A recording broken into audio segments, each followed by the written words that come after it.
ating discussion. Bilang pagpapatuloy natin, tinan mo natin yung ating pong napag-usapan kahapon. We're able to discuss about the learning objectives na pag-usapan natin, yung ano po yung ating layunin no, sa ating pag-aaral na ito. And of course, initially napag-usapan na rin po natin yung mga iba't ibang mga anatomical planes. But for our purposes today, balikan lang po natin ng kaunti. No? There are three major bang tawag po doon? There are three anatomical planes. We have the sagittal at pag sinabi natin hindi. Coronal po pala muna, no? Frontal. At yung frontal po, ito po yon yung which distinguishes tulad ng nabanggit po natin kung ano yung nasa front tsaka yung nasa bandang likuran. And then, we also have sagittal or longitudinal. Pag sinabi natin sagittal naman po, yung sa gitna, at ang point of reference po natin yung pusod. Ayan po, ito po ang point of reference. And then yung sa kaliwa at kanan, ano? So yan po yung ating pong sa sagittal and of course yung transverse. Pag sinabi nating transverse, ito naman po yung bandang kaligitnaan. Again, the point of reference natin yung sa ating pusod, and then pag ganito po yung sa itaas at naman po yung sa baba. So yan po yung may tuturing natin na iba't ibang mga planes of the or anatomical planes of the body. Ang body regions naman po ay kung ano-ano po yung mga iba't ibang rehiyon sa katawan na commonly ma-encounter natin kapag tayo po ay nasa larangan po ng health profession, no? Nasa sa medical field. So, ayan po. At mayroon po nakasulat po dito that the human body is bilaterally symmetrical. Ano ibig sabihin po nun? Pag sinabing bilaterally, dalawang side, and then magkapareho po ang kanyang kaanyuan. So in this image, ayan, medyo natuklap lang yung mukha ng mamang ito, pero ang kanyang ang nostrils, ang mata, ang kanyang bibig, ang tenga, no? Ito po yung halimbawa po ng bilaterally symmetrical, no? Kapareho po 'yan. Well, of course, assuming that the individual that yung ating point of reference is a normal individual or normal human being. Okay? So ibig sabihin po noon yung iba't ibang bahagi ng katawan ay mayroon po siyang mayroon po nabubulol na ako. Mayroon po siyang kaparihas. Ayan. Okay. Now, let's proceed into our discussion ng iba't ibang orientation and directions. Ayan, narinig nyo na sa akin yan nung kamakailan, no? Meron po tayong tinatawag po na kapag patungo po ang direction sa itaas, ito po ang tawag po dito ay this is superior. Sandali. Ayan. So ito po yung any movement, no? Bawat hagod po natin na paakyat patungo sa crown o sa ulunan ng ating client, ito po ay tinatawag na superior. But any movement that goes below, going down, yan naman po yung opposite po ng superior, which is the inferior. Kaya nga pag narinig yung term na massage your client inferiorly, pag sinabing inferiorly, ang hagod mo ay pababa, papatungo sa paanan. Yun po ang inferiorly. Dali.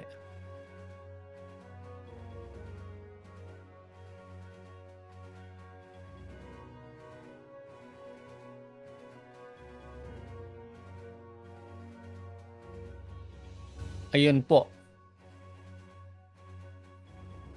Ngayon, kapag well, of course, ang point of reference, pag sinabi nating left side, hindi po natin left side, kundi left side ng ating pong object, no, ng ating pong reference. So, in this case, left side of the object is this side, no? At dito naman po sa kabila. Pero pag nakaharap po ng ganon, pag uli natin pinag-usapan po yung left side ng ating point of reference, which is yung object na ito po yung kanyang left side. Hindi po left side natin yung ating maging katawagan po dyan, no? Left side ng ating point of reference, right side po ng ating point of reference. And then, yeah, pag sinabi naman po natin na medial, or if you hear the word medial, anything that the movement or the direction is towards the middle. Okay? Sa gitna. Pag ang bawat galaw ay patungo sa gitna, that becomes what? Medial. Pero pag ang point of reference naman natin ay nasa tagiliran, away from the middle, ayan, yeah, away from the middle, pag ganun po, dito sa tagiliran, ito po yung tinatawag nating lateral. Okay. Ngayon, wala yung isa nating model, yung skeleton natin nakasabit sa dingding. Sa kamay naman po, kapag kunwari, ito yung kamay, kapag ang movement ay away from this point of reference, palayo doon sa trunk, ang tawag po dyan ay distal. Okay? Kung sa paa naman po, yan po, ito po yung point of reference po natin. Dali tawagin ko muna si Kuya.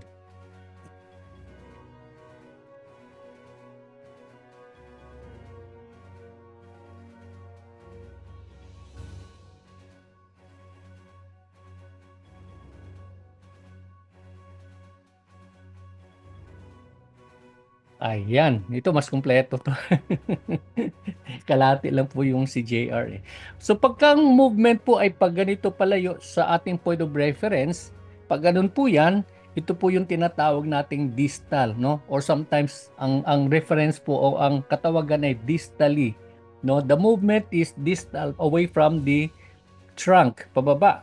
Pero pag pabalik po sa point of reference po natin, no? Yun na po yung tinatawag natin na proximally or proximal. Papunta po dito. Ganon din sa kamay. Pagka sinabi ng ating assessor na I want you to massage the head of your client distally, ang hagod mo pababa, no? Pag ganun po. Pero pag sinabi niyang proximally, ganun na po yung ating hagod, no? Paakyat po yung hagod po natin. Okay? I hope that's clear. What else do we have here?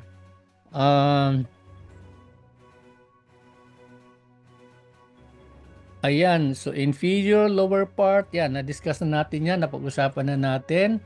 And interior, yan, okay? So kanina po sa plane po ng anatomical plane, nabanggit na po natin, kapag nabanggit po, di ba, dito po yung ating point of reference ng front at saka back. Pagkaharap po, this is what we call the anterior. And then when your point of reference ay sa likuran, lagi siyang posterior. Pag nakadapa, ganun din po siya, no? Anterior po dito, posterior po dito, and then yung harapan po niyan, kung saan siya naka-face down, yan po yung tinatawag nating anterior. Ayan. Next. Yeah, we're done with that. The anterior and the posterior. Medial, yes, we also done with that. Pero yan, dagdag lang po na natin po uli. Pag sinabing medial, ang point of reference ay nasa kalagitnaan. And then pag sinabi naman natin lateral, ito po ay palayo sa medial o sa middle. Kaya ito po ay lateral. So sa image na ito, nasa tagiliran po yung ating point of reference.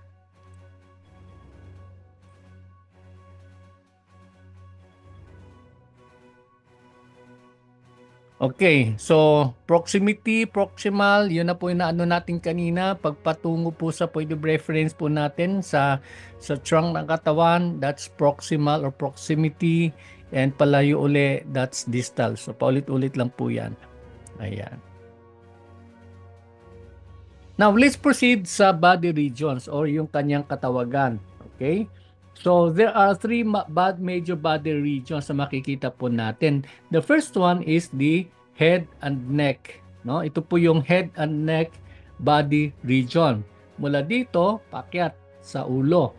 So, it houses the brain and the major sense organs. Ano po yung mga major sense organs na yan? The sense of smell, the sense of taste, the sense of sight, no, yung mata, and then sense of touch, no? Sense of touch sa kamay na po yan. Pero just the same, mayroon po siyang mararamdaman din po niya kung ano po yung mga nasa kanyang kapaligiran. The next one is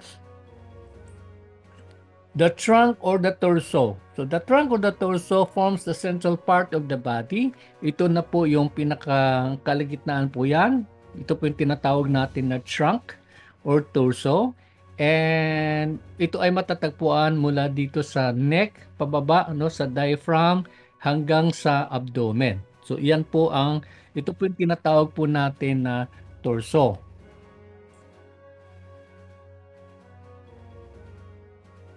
Next. Ang sumunod po ay ang upper extremities.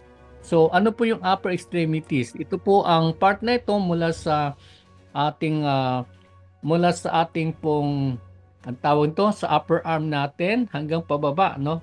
At up to here sa mga kamay, no? So ito po yung may tuturing po natin na upper extremities, and the last but not the least is yung tinatawag po natin na lower extremities mula dito sa ating pong upper leg down to the foot, no, sa paa. So ganun din po sa kabila.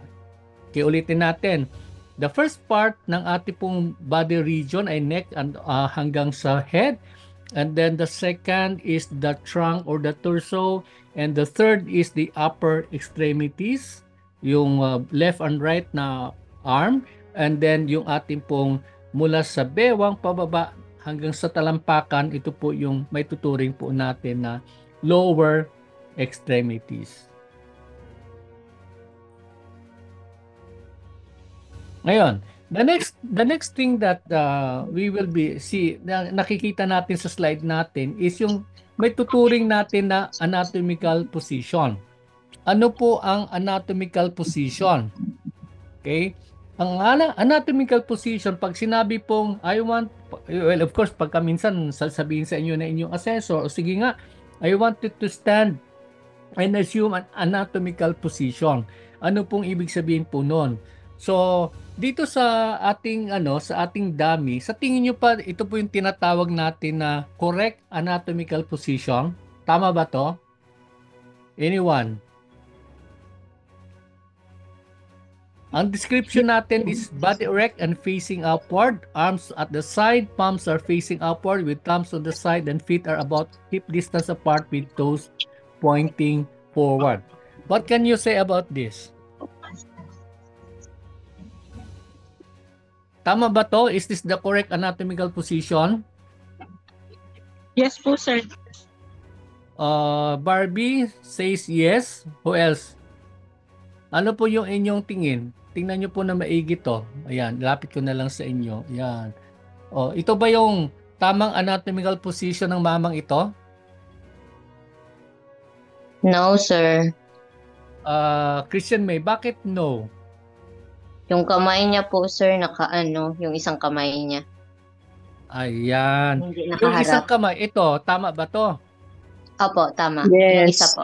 Okay, this is correct, no? Kasi ang description natin is arms at the side and it's facing forward. Pero itong isa kasi nakabaliko. So hindi po siya tama, no? So pero kapag ang kanang kamay ay naka-straight katulad na nasa kaliwa, then this could be the correct anatomical position. We have no quarrel sa paa kasi tama naman po talaga yung description niya, no? The feet are about hip distance apart with toes pointing forward. Yan, the toes are pointing forward. Okay? So, ayan po. Looking at the image here, ito po 'yon. Pagka nakaharap, ito po yung tamang ayos po ng mga kamay. Ganin din yung paa. Pag nakatalikod, the same thing. Okay? So, the only problem here is that yung kanang kamay ni mamang ito ay nakabend. No? Kaya hindi tama yung kanyang anatomical position.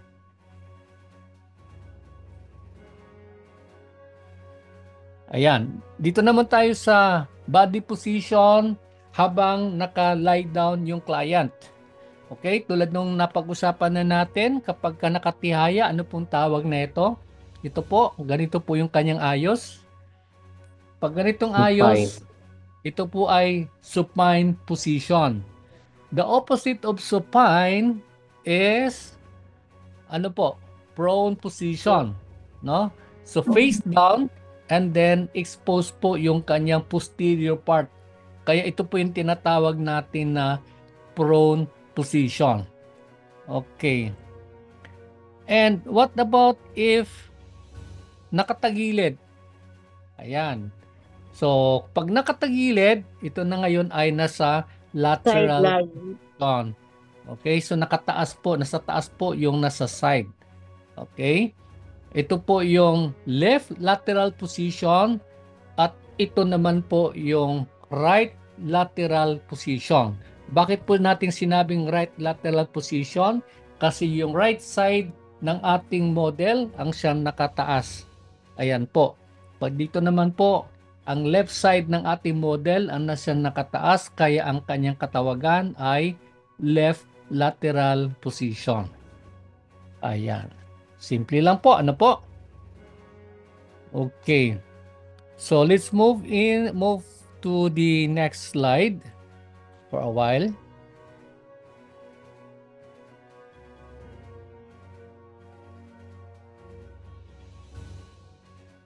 Do you have any questions so far? Meron ba tayong clarification? Wala naman po. So tuloy tayo sa next na slide presentation po natin. Ayan. Balik po tayo dito.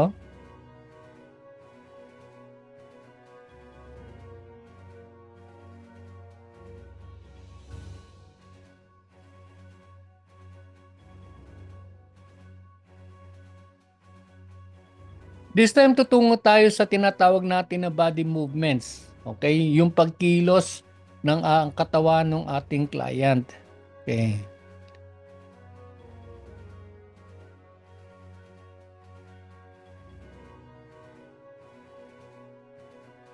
May tanong dito si Colleen kung mayroon pong kopya ng PowerPoint. Colleen, hindi po ito PowerPoint. This is Mentimeter. So like what we've said, ma-access nyo lang po ito sa YouTube, no? Pagka nag-present po tayo, but not the slide itself. Wala po tayong ganon. We do not have that, no? Because what we're using is the mentimeter.com. Okay, tuloy tayo.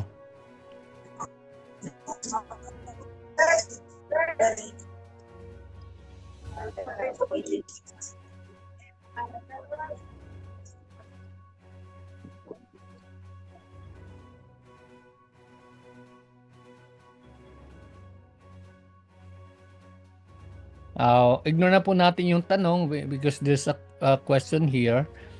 The next thing,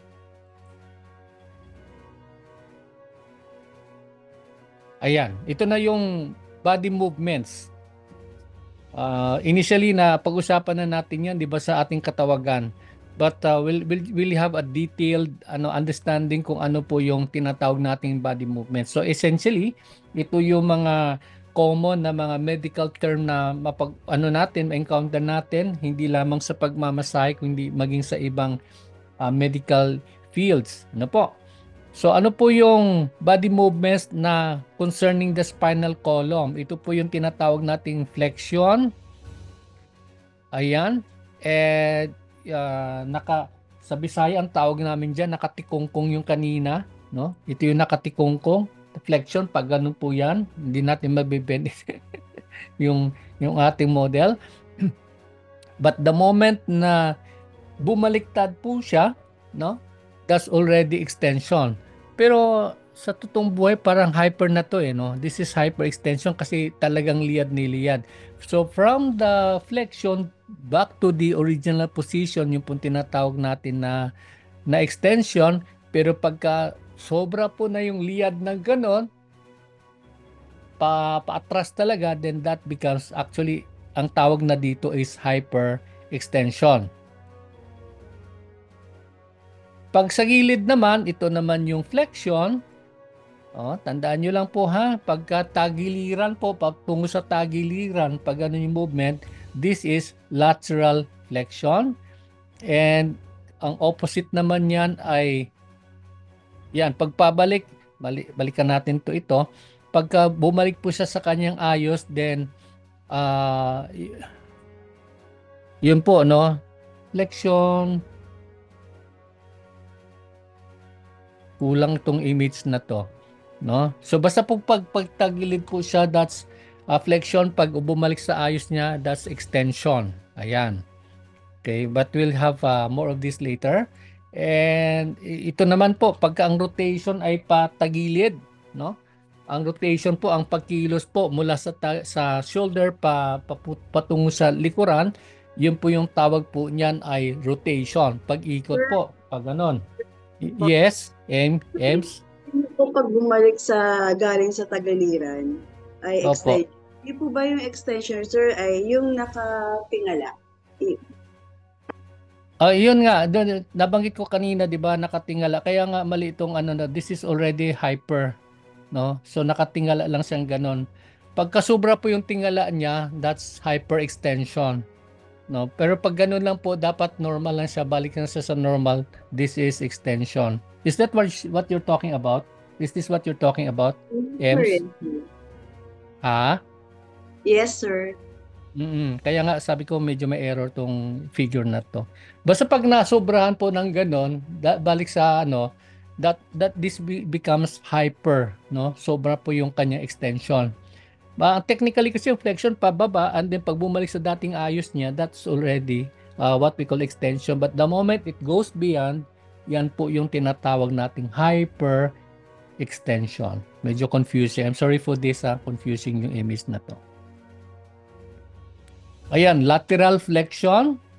Okay, yung nga tulad sinabi na natin patagilid. At ito naman yung sa part na ito ng paikot, no? Rotation, paikot po ng gano'n, no? It could be clockwise or counterclockwise na paikot. This is rotation.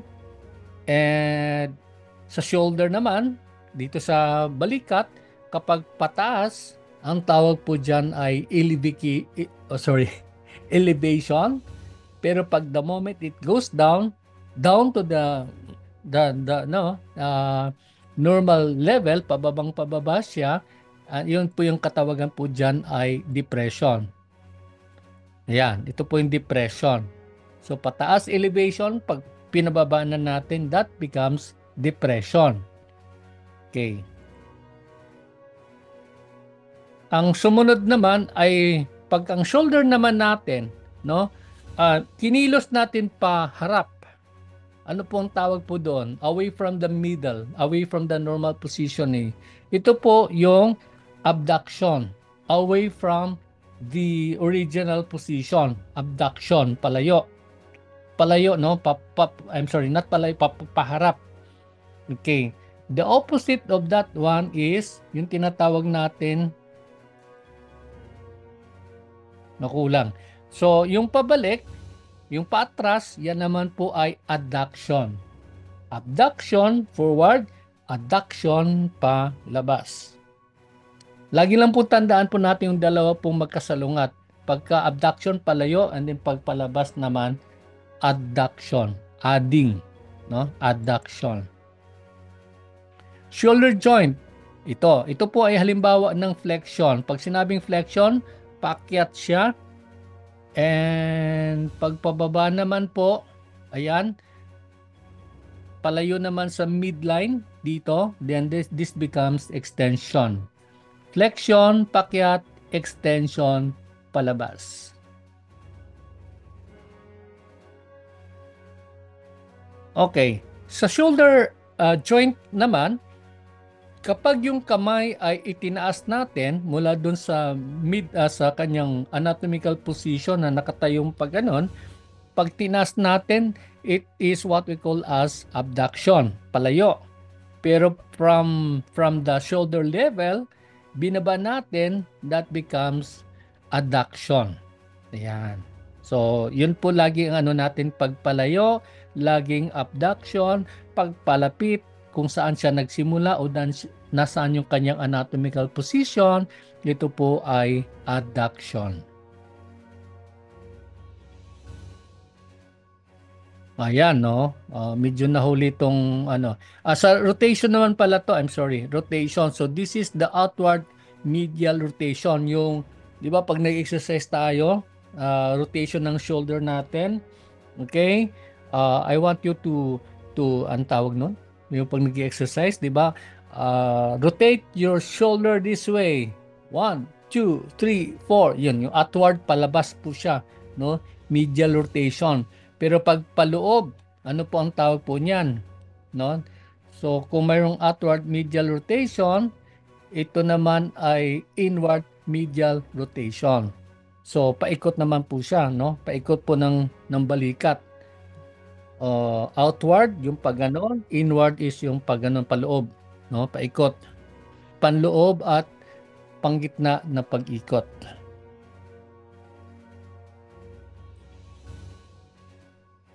Okay, now this is in reference to the arm, no? Kapag ang paikot ng kamay natin ay pag ganon, either clockwise or counterclockwise, ito po yung tinatawag natin na circumduction. Ayan, nakikita yung kamay ko. Yan, no? So pagka paikot po natin, ano po yan ha? Yung ROM, no? Range of motion, hanggang sa kaya mong iikot ng palayong ganon. Okay? Hindi ko lang maigalaw ng gusto katatama doon sa microphone. So pagkapaikot po siya, it's either clockwise or counterclockwise, pabilog na pag-ikot, ito po ang tinatawag na circumduction. Ayan. Sa elbow joint naman, ayan. Okay? Kung yung katawan ito ay nasa prone position, pag elbow joint naman, pagka the moment na binaba natin, ano na pong tawag po niyan? Ang tawag po niyan ay pronation. Pagka ang elbow joint naman ay tinihaya natin, ito na po ang supination. No? So, magkaiba lang po siya sa buong katawan kasi prone lang siya, pero pag kamay, pronation.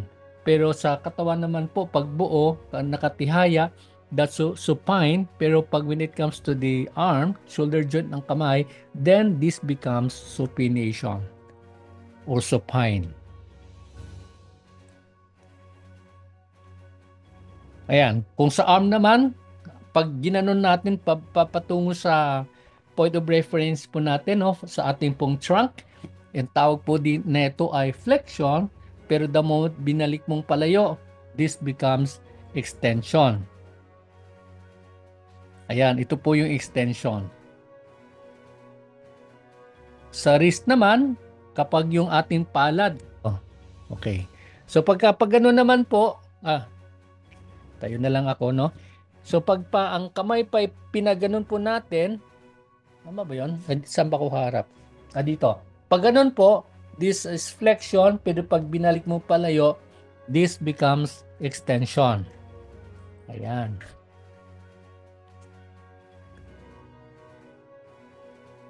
Ayan, ito naman yung sa dorsal part ng kamay, pag ginanon po natin, no, nakaliyad po siyang palayo. Pag ganon, this is extension. Pag binaba po natin, this is flexion. So, yun po yung kanyang opposite ng wrist. Sa wrist po natin, adduction, yung pagtatapat. Ayan. Mula sa pag ganon po siya, no, nakaloob po, yung naka-palmar side na sinasabi. Pag ganon po, adduction. Pag nilayo natin, abduction. Okay, add is palapit. Sa ating point of reference, palabas po is abduction. Ayan, ito po yung abduction. Palayo. Basta ang atin lang pong laging tandaan, pag ang movement ay palayo sa ating point of reference, lagi siyang abduct. Para bang sa kidnapping, di ba? Kung mababasa nyo sa mga pahayagan, a little boy was abducted. Pag sinabing abducted, kinuha siya, no? Sa pilitan siyang inalis. Yan po yung abduction. Pero pag binalik siya, that becomes adduction. Okay? After paying the appropriate ransom. Ganun po sa kidnapping. Okay? Sa kamay naman po, pag ganon, paikot siya, circumduction, pabilog na ikot ng kamay. Sa arm naman kanina, di ba ang circumduction natin pag ganon? No? clockwise or counterclockwise, ganun din po sa kamay. Pag paikot po siya, di ba, minsan sa exercise po natin, no, pinaiikot natin ng ganyan yung ating wrist joint, yung ganon.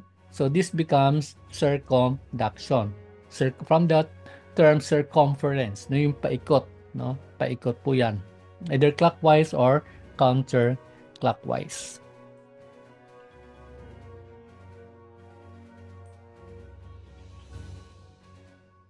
Sa hip naman po, yan, kapag ka ang tuhod ay angat nating pag ganito, no?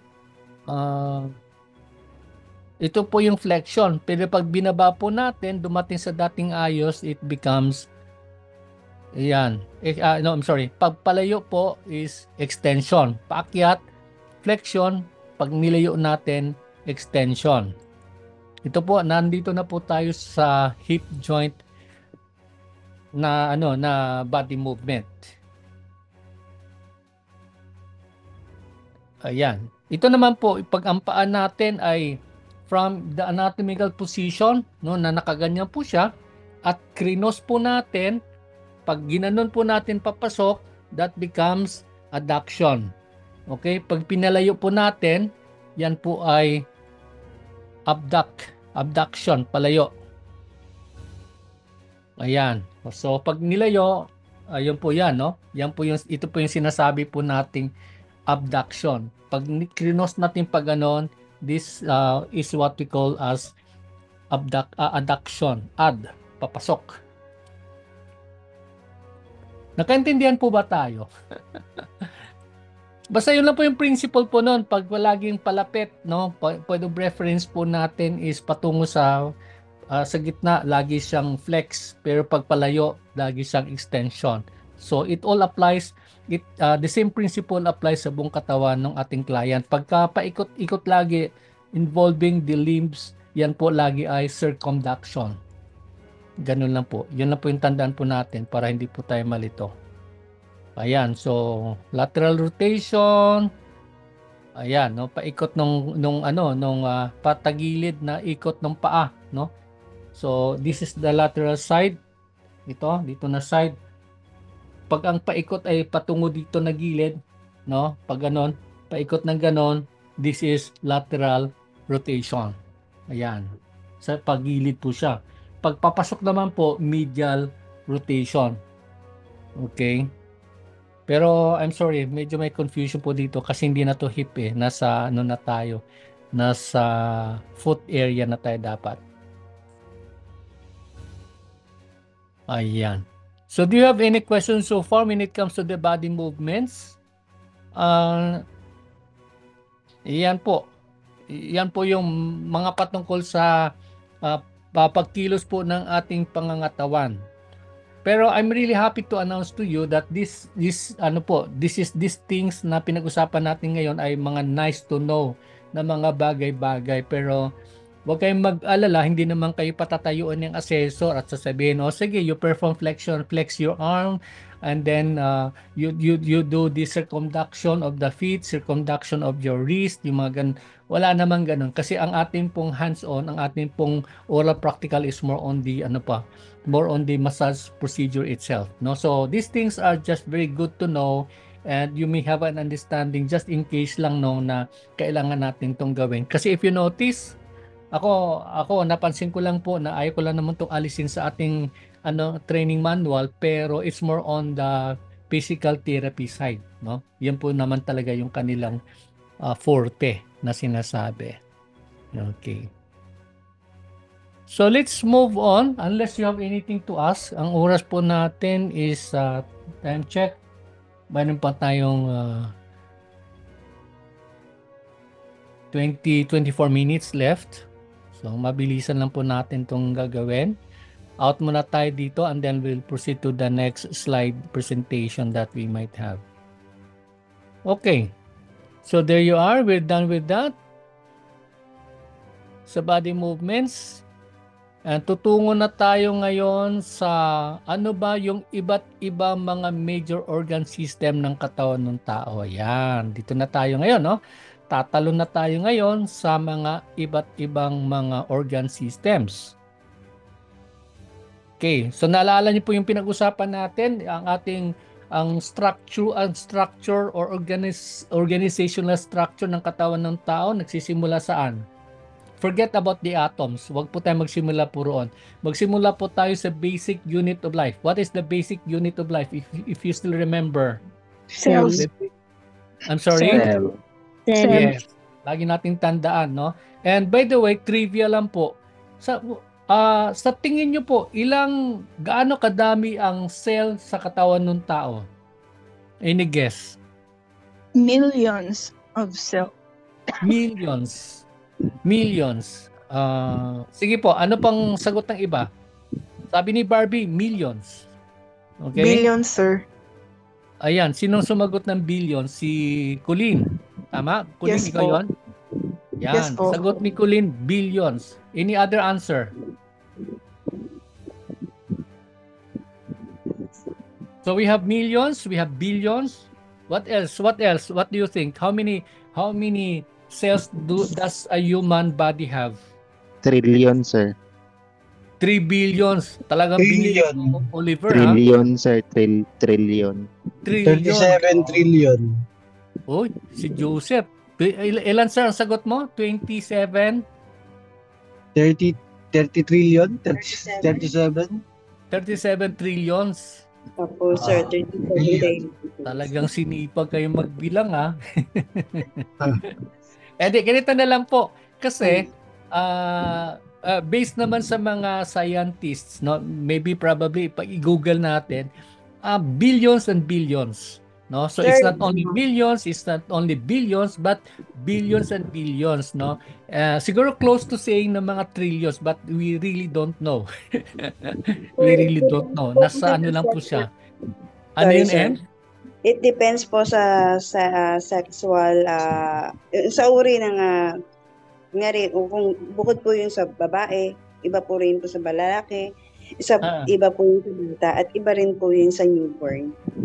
Okay. Yes, no? So, depende sa life stage ng tao. Kapag baby, siyempre, kukunti pa lang yun, no? Probably, hindi naman millions. Sobrang baba naman ng millions. May Sir, billions it's naman siguro. sorry. Sir, pagka po newborn, it's 26 billion cells. Pagka po Ayun. sa bata, may 17 trillion cells. And then yung female po, we have 28 trillion cells. And sa male naman po, it's at 36 trillion cells. Ayan, okay. Pero, sige, that's a very nice, fascinating information na shinare mo sa amin, Ems. Pero yun nga lang po, technically, para safe po tayo, we'll just talk about nasa vicinity po ng billions and billions of cells. Okay, ayun po. Tuloy po tayo. So, ayan, from the cell, what comes next? Once na pinagsama-sama mo yung mga cell, nabubuo yung tissue. So, napag-usapan na natin po yung in passing kung ano yung marami tayong napag-usapan mga tissue. For example, yung muscle tissue, connective tissue, and so on and so forth. Now, pag pinagsama-sama yung tissue, ang sumunod na nabuo ay ano po? Organ. So, this is an example of, yan, hinugot ko na lang yung kay mama dito na ano. So, this is an example of a lung. No? So, this is an organ na bahagi, no? Nabubuo po yan from the cell to the tissues, and then nabuo yung tissue, naging organ. Okay. Mula sa organ, anong kasunod po? Pinagsamang mga organs which having the same function, belonging to a unit, the same function po siya. Ito po ay nagiging organ system. Ayan. So dito na tayo magpapatuloy ng ating aralin when it comes to the organ system. And in our study, we have 10, but technically this is 11. Okay? Ang wala po sa listahan po dito ay alam nyo naman, di ba? Napag-usapan na natin kahapon, it has something to do with the reproductive system. Ayan. So here are the 10 major organ systems. The skeletal system or the muscular system. But sometimes do not be confused because some scientists, they do mix together, no? Kaya ang tawag nila musculoskeletal system. But for purposes of the exam sa DOH, nakahiwalay po yan. Hiwalay po yung skeletal system, hiwalay po ang ating muscular system. Kasunod po yon yung ating integumentary system, also known as the skin, no? Yung balat po natin. Yung katawagan po niyan, scientific name is the integumentary system. I think the reason why hindi po nila dinefine as skin itself per se, kasi hindi lang po, ang skin kasi superficial lang po yan, outer layer. Pero mayroon pa siyang bahagi sa loob, at kaya nga po mayroon tayong dermis, epidermis na bahagi po ng ating pong integumentary system. The next one is circulatory system, yung pag-ikot ng dugo sa ating katawan. The lymphatic system, yung pag-ikot naman ng mga antibodies sa buong katawan. And the nervous system. And the next one that we have here is the respiratory system. Ito yung patungkol sa paghinga. And digestive system, ito naman po yung pag-process ng mga pagkain kinakain natin, no? Hanggang sa ito'y ma-transform into nutrients na kailangan po ng ating selula. At ang pang-siyam ay yung urinary system. Ito naman po ay sistema ng pag-ihi, no? Palaihian na tinatawag. At the last but not the least is the endocrine system. Ayan. Excited na ba kayo? Excited na kayo na pag-aralan natin to? Alam nyo ba, umaabot ng 10 taon ito na pag-aralan po ng ating po mga doktor. Ang galing na mga LMT, no? Kasi aaralin lang natin to ng 10 araw. Okay. So, ayan. Kaya, ang atin lang naman dito is that, kasi ang aking karanasan, no, aking observation, ka mga estudyante natin, lalo na yung mga karamihan sa atin mga high school graduate, yung ganon. Kaya pagka na-encounter na yung salitang anatomy and physiology, medyo kinakabahan sila. Pero katulad nung kausap ko kanina, may nag-i-inquire kanina about the training, sabi ko po, wag kayong mag-alala kasi po ito po ay inihanda ng kagawaran ng pangkalusugan na magkaroon po ng kamalayan o kaalaman yung ating mga estudyante at ang ating pagtuturo ng anatomy and physiology katulad ng microbiology and pathology ay nakabase po sa ating pong qualification. The basic qualification that we have is at least a minimum of high school diploma or high school graduate. Ayan, kaya huwag masyado kayong kabahan. Tsaka aking guide lang po, aking pakiusap lang to those among you na medyo masipag mag-aral. For me, personal ko lang na opinion to, hanggat maaari, you try to refrain from reading other materials or watching videos from other sources except the one from DOH para hindi kayo makukonfuse kasi ang dami yan malawak yan no? Madali tayong ma-mislead, madali tayong tahakin kung saan-saan. Tapos mamaya, wala na tayo dun sa ating dapat pag-aralan, no? So we just focus on what the DOH says, lalo na sa ating pong manual. Ayan. So here we go. Tungo na tayo ngayon sa skeletal system. So pagka sinabing skeletal system, what does that mean? It means it has something or everything has something to do with the bones. Okay? So, yun po. Ano po yung composition ng skeletal system po natin? Sabi po dito, ito po ay binubuo ng mga buto at yung mga connective tissue. Kasama na po yung cartilage, tendons, and the ligaments. Yun po yung mga nagkukonek-connect po mula sa buto at doon sa mga muscles. Kasi isipin nyo lang po, kapag ang buto ay buto lang siya at wala siyang connective tissue, hindi po makakilos yung ating katawan, no? It has to be connected to a particular muscle that makes the movement, no? So, yun po yun. Ang ating buto nagbibigay po ng struktura upang ang katawan ay makatayo. At the same time, with the help of the muscles, later on, you will find out that the moment the muscles move, with the help of this connective tissue, then yun po, nagkakaroon po ng locomotion o yung sinasabi nating body movement.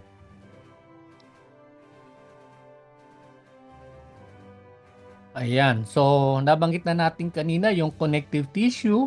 Ano po ang connective tissue? Ano po ang connective tissue? Ang connective tissue po ay mga tissue na sumusuporta, pumuprotekta, na nag-iingat at nagbibigay ng struktura sa mga tissues at iba't ibang mga body organs. Ayan po yan, no? So in our illustration here sa ating pong image na nandito, makikita natin yung adipose tissue, the cartilage, the bone, and the blood. Okay? So ang ating pong adipose, by the way, yung adipose, ito po yung fats, no? Yung taba, no? Like sa dibdib ng ating mga kababaihan, yung fatty part ng kanilang breast, yun po yung adipose, binubuo po ng karamihan po ng adipose tissue. And dense connective tissue, ito po yung cartilage. Kaya nga pag sinabing dense, talagang connective tissue po siya pero naka-compact, no? Kaya medyo may katigasan. Pag kinain po natin yon, lalo na yung bahagi ng cartiligo ng ating manok, no? Ng ating paboritong manok. Ayan, yun po yung bahagi pong matigas, no? At wala naman siyang kalasa-lasa, pero yun nga po, malaking contribution po yan sa movement po ng object, no, ng organism. Okay? Yung pong special connective tissue naman, ito yung mga buto at yung mga dugo. Ayan, connective tissue po yan. Later we'll find out, pag-aralan natin yan ng masusi, pero pahapyaw lang ha, pahapyaw lang, kaya huwag kayong kabahan. Pahapyaw lang yung ating mga pag-aaralan po dito. Ayan, so that's about the connective tissue. Ayan, ito yung malakihang image, no, ng ating pinag-usapan kanina. Okay. Now, we proceed sa cartilage.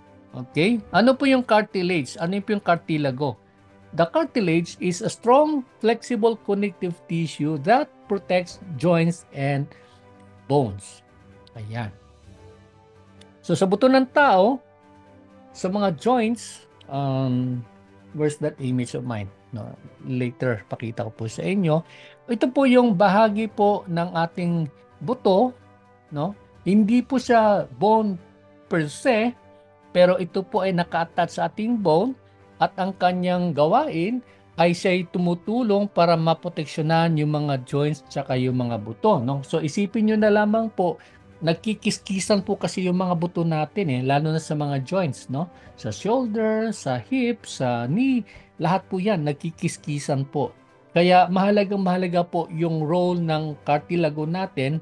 This part, this is the cartilage, upang smooth, no, ang kilos ng ating pong mga joints, no? Madali po tayo makakilos. Yan. Ang mga atletang katulad ni Manny Pacquiao, di ba? Pakita niyo po pag sumusuntok, ang bilis niyan. Ibig sabihin nun, ang galing ng kanyang mga cartilago, no? Talagang very smooth, no?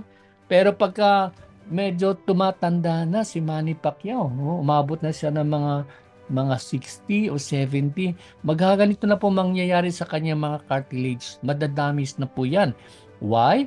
Because as a person ages, no, habang tumatanda, naging maraming factors actually ang dahilan, no, bakit nagkakaroon ng damage yung cartilago. One of those is probably yung diet, no, yung kinakain pagkain o yung mga panahon ng kanyang kapahingahan, minsan yung stress, yung mga ganun. So, nanghihina po ito At habang tumatagal, napupurol po yan. Kaya dumadating ang panahon, ayan na, no? Pag naglalakad ni si Manny Pacquiao, pag ganun-ganun na siya, no? Ayan, patungkod-tungkod na yan, no? And I do not know if you have seen yung kamakailan, yung mga images ni Muhammad Ali, no? Yung mga later niya, kita nyo, nung araw siya yung I am the greatest, yung ganun siya, no? Ang yabang niya, laki ng katawan no? Talagang ilang beses siya naging world champion.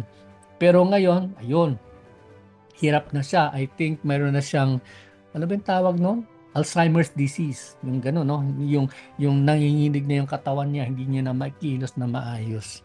Ayun po. Ayan po ang nangyayari kapag ang tao ay tumatanda. Kaya nga, tulad sinasabi natin, ang buhay ng tao ay fleeting, no? Sabi po ng Bible po yan, our life is fleeting. Para tayong para tayong whip, o para tayong mga, anong tawag nun? Yung dew, Nung gano'n, no? Maya-maya, nawawalan bigla, yung gano'n. So, yun yung buhay po natin. Kaya, wala po tayong may pagmamalaki sa totoo lang po, no? Ayan po. Kaya, minsan tawag ng iba, weather lang. Anyway, so, ang sumunod naman ay yung tendon. A tendon is a fibrous connective tissue that attaches bone to bone. Kanina po, nakita po natin yung cartilage, naka-attach siya sa buto. No? Ito po, naka-attach po siya sa buto. Ang tendon is, ayun, mula sa buto patungo sa muscle. No? So, this is a fibrous connective tissue. No? Ibig sabihin po nun, yung kanyang, yung makikita po natin yan sa mga manok na kinakain po natin, no? Yung litid, no? Yung mga ganito. No? So, this is the bone, the buto, and ito po yung muscle. And the one that connects the bone and the muscle ay yung tinatawag natin tendon. Yan. Pagka napunit po yan, ano po yung nangyayari? Pagka napunit po ito, kunwari, ano po tayo, naglalakad tayo, tapos natisod tayo, no? So, napunit po yan dito sa ating pong Achilles, yung Achilles tendon natin. Ano pong mangyayari po yan? It will cause Na-sprain po.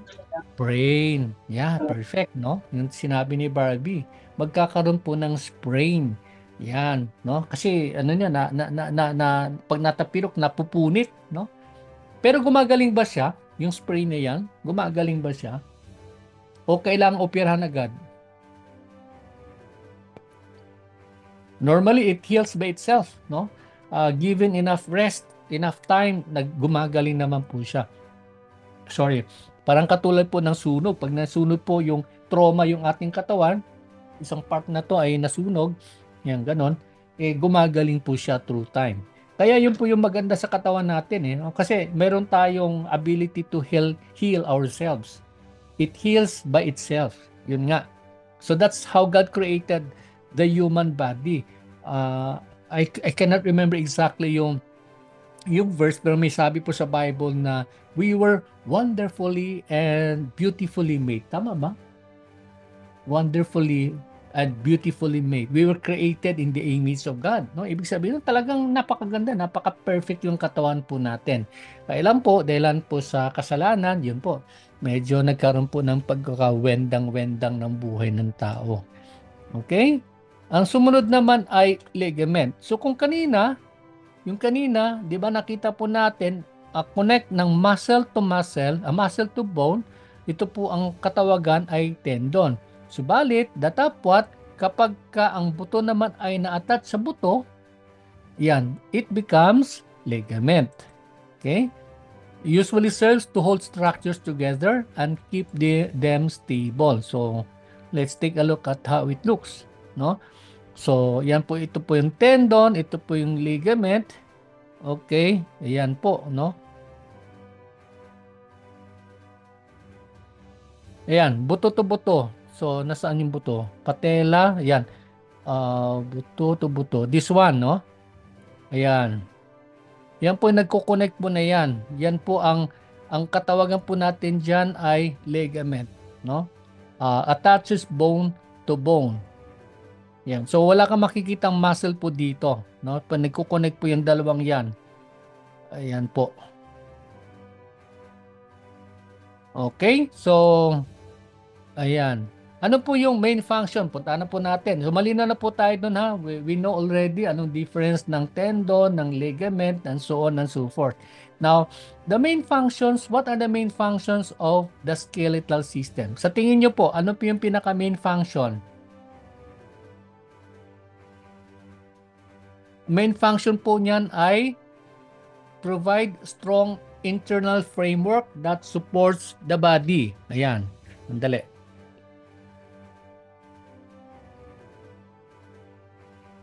Ayan. Pakilala ko po yung isa kong kaibigan po dito. Ayan. Si Bonnie Jr. Ayan, si Bonnie Jr. Okay? So, when you say internal framework that supports the body, ayan na po, no? Ito po yung mga buto na yan, yun po yung kanyang pinaka-main, isa sa pinaka-function ng ating pong skeletal system. Proteksyonan niya po yung mga internal organs po na nakapaloob ng ating pong mga buto. Halimbawa, andito po yung heart, andito po yung mga lungs, andito po yung liver, and so on and so forth, no? So lahat po yan ay protektado dahil po sa ating pong strong internal framework, no? Ito po yon, ito po yung mga buto na yan. Okay? Kuya, diyan ka lang muna, ha? Huwag ka malikot, ha? Okay, pakabait ka. Ayan. Okay. So ano pa po? Interoperability with other nervous system. Ano po yung nervous system? Interoperability. Pag sinabing interoperability, ibig sabihin nun, it works together with the other systems in the human body. And in this illustration, what we have here is the nervous system. Ayan. So, saan natin matatagpuan yung ating nervous system? Of course, yung ating brain, and then down here, dito po yung ano natin, no? Dito po pinaka main ano po ng buto na, ng nervous system po natin. Kanya pong network ng communication. Okay? So, konektado po yan dito po, no? Lahat po ng kilos po ng ating pong skeletal ng ating katawan ay may kinalaman po dito sa ating buto sapagkat sa pamamagitan din po ng mga muscles na sa nagpapakilos, that's why we were able to react to whatever situation na pwede pong pumasok, makapapasok po yung ating pong katawan. So this works well with the others through the tendon, sabi po dito, connected both to the muscle and bones so that a man can move. Yan. No? So sa pamamagitan po ng mga tendons na nakakonek sa muscle at sa buto, napapakilos po natin yung mamang ito. Ayan. Okay. Nangyayari sa kanyang balikat. Kuya, sinong bumugbog sa'yo? Bakit gano'n na yung katawan mo? Ayan. Ayan. Ito may kulang na siya, no? Ayan. Okay. So, ayun po yun. Ito po yung sumunod na function po ng ating pong skeletal system. Oy, nawala na. Okay. So,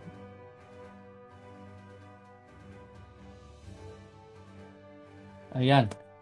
Tamang-tama, almost 1 o'clock na pala. So, do you have any question or clarification so far? Meron ba tayong meron ba kayong katanungan? Okay naman po, no? Kitang-kita naman po natin dito. Pasensya na kayo nung dumalaw si Kuya, wala na siyang putol na yung kamay niya, no? Hindi ko napagawa ng prosthetics, no? Sana may prosthetics siya para maganda naman siyang tingnan. So later on, in the next few days, pag-aralan po natin yung iba't ibang mga activities at iba't ibang mga bahagi ng ating mga buto. And by the way, could anyone guess ilang buto ba mayroon ng isang adult? How many bones? Ang normal adult po, normal individual. 206 po. Ayan. 200. Ayan. Sumagot si Barbie at si Christian May ba yun? Okay, so we have 206 bones. So wag kayong mag-alala, lahat yan ipamemorize ko yan sa inyo. By tomorrow, dapat memoryado na po yung 206 na bones. Okay ba yon? Hindi. Wag naman. Hindi naman namin pag-memorize sa inyo. Ano lang, tingnan lang natin, we just go from all the major skeletal parts, bodies, skeletal system parts, and then tingnan lang po natin po yung kanyang mga distribution. But all in all, we have 206 as we have said. And ayun po. So very exciting po ito. Okay? Kuya, pahinga ha. Salamat kuya ha. Yan, bait naman ni kuya. Okay. So I think that will be all. Wala naman tayong, kung wala na kayong katanungan. And by tomorrow, tuloy natin. Hindi pa tayo tapos sa skeletal system. And ayun po, the books are being sent already. Some are in transit. Kaya paantay-antay na lang po. Pero paalaala lang po, sa iba pa pong, mayroon pa ako may napansin po ako na hindi pa po nakapag-settle po yung iba na mga fees po nila.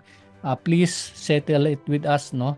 Pati na rin po yung mga monthly obligation po ng iba na nag-fall po sa scholarship, sa school, po natin, yung free tuition natin, no? Remember, free yung tuition but you have to settle with us yung inyong monthly OPM.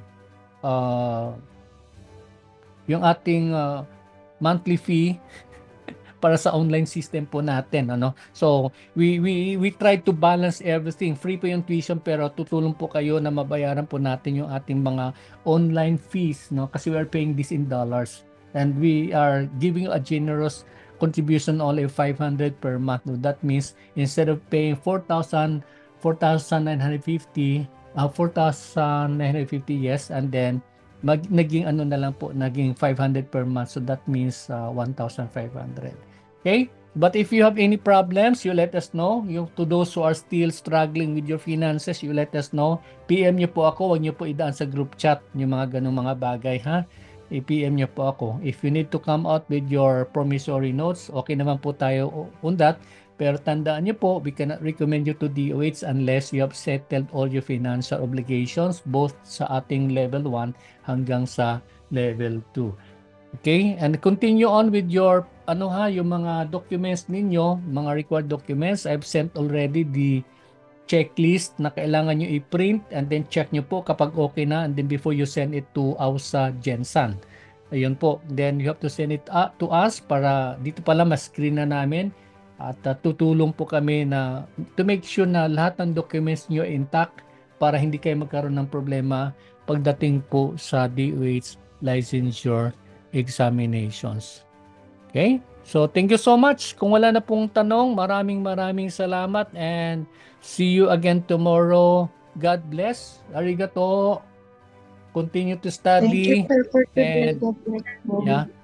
yeah. Thank you, sir. Bye-bye. Oo, excited na ako na kayo maging LMT. I hope kayo din, excited na kayo na maging LMT. Tandaan nyo po, lagi nating paulit-ulit na sinasabi, pagka LMT po, marami kayong mararating, no? Sapagkat kayo pwede magtayo ng spa, pwede kayo mag-operate ng business, things like those. Pero higit sa lahat, kapag nagmamasahe kayo, you could do massage without any fear of being reprimanded because meron kayong hawak-hawak na certificate of registration issued by the Secretary of Health of the Department of Health. Maraming salamat. Bye for now. Arigato.